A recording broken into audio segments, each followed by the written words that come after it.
How much money do you have? 1 lakh? 1 crore? Poor fellow. Give me some interesting figure, my friend. If you have 830 crore dollars, you can play with a nation. Interested? Not rupees. 830 crore US dollars. I have an interesting story for you. It's not about someone else, it's about you and me. The story was happening around us. We all have played a part in the story, but we don't even know that. This story has a hero, a blood-sucking villain, a terrorist leader, and a lot of anti-nationals. This is how it happened. The villain runs a NGO which was put under the watchlist category in 2016 by the Indian government for some illegal fundings in India. This NGO was providing free legal aid for Rohingya Muslims in India. We all know how much money goes into fighting court cases. Then how come a NGO helping lakhs of illegal migrants free of cost? There must be some vested interest, right? This NGO also converts poor and innocent Hindus into Christianity. In fact, 90% of the conversions happening in India is somewhere linked to this NGO. The same NGO also filed a complaint against the Rafale deal, which we all know was a bogus case, and on 14 December 2018, Supreme Court of India gave the judgment that all the allegations were baseless. After that, the gentleman Rahul Gandhi had to apologize for his fake allegations.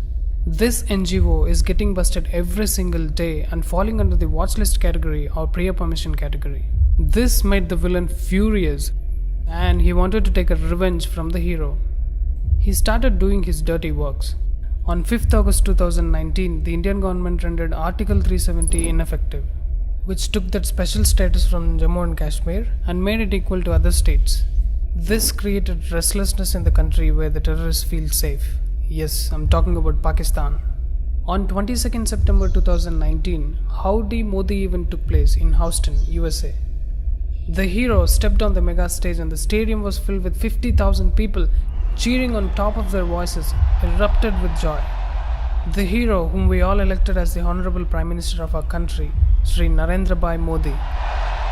The very next day, on 23rd September 2019, the villain met Pakistan's Prime Minister Imran Khan in New York. This villain is no other than George Soros, who runs an NGO by the name Open Society Foundations. He is a billionaire with a net worth of 830 crore US dollars, which is more than 1/4 of Pakistan's GDP. Then both of them discussed about the Kashmir issue. Here we all have understood that all these anti-national forces are coming together because they know that India can become a superpower if it solves its internal issues.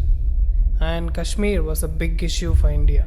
People like Soros doesn't want India to succeed, doesn't want India to become a superpower. Pakistan knows that their country is good for nothing. They just want to pull India down. On 27 September 2019, our Honorable Prime Minister Narendra Modi ji addressed the 74th Annual UN General Assembly session held in New York.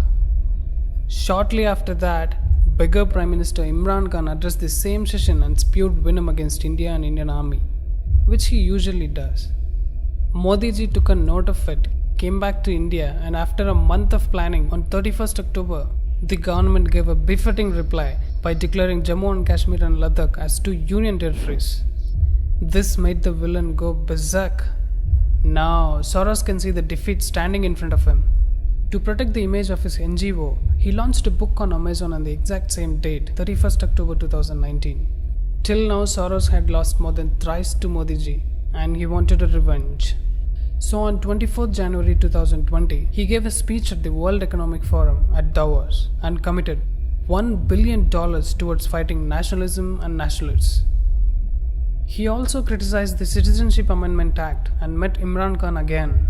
Interestingly, the very next day, on 25th January 2020, videos of an anti-national Sharjeel Imam became viral, where he said that if 4 to 5 lakh Muslims come together, they can cut Assam from India. After 2 days, on 27th January 2020, ED found financial links with terrorist organization PFI and anti-CIA protest. Does this have any link with PFI? Yes, it has. ED presented a document where PFI transferred 77 lakhs to Kapil Sibal and 4 lakhs to Indira Jaisingh. This proves that Indira Jaisingh has a PFI connection. This lady Indira Jaising is on the dock for the donations from George Soros' network of NGOs and their NGO lawyers. This also proves that there is some link between PFI and George Soros. And even he is responsible for brutal killings of Hindus in Delhi riots.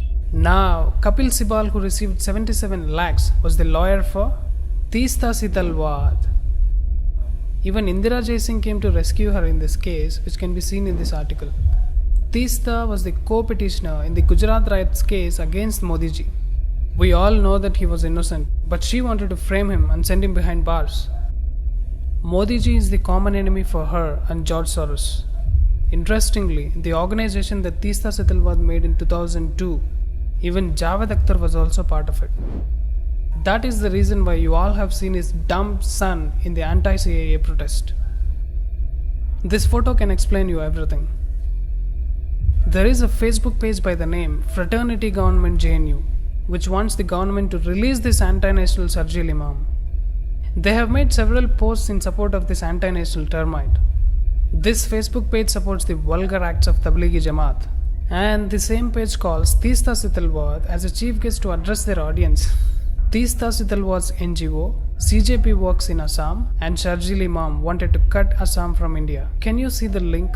All these evidences show that Sharjeel Imam, Teesta Sitalwad, Kapil Sibal, Indira Jaising, PFI and George Soros are all connected in some way.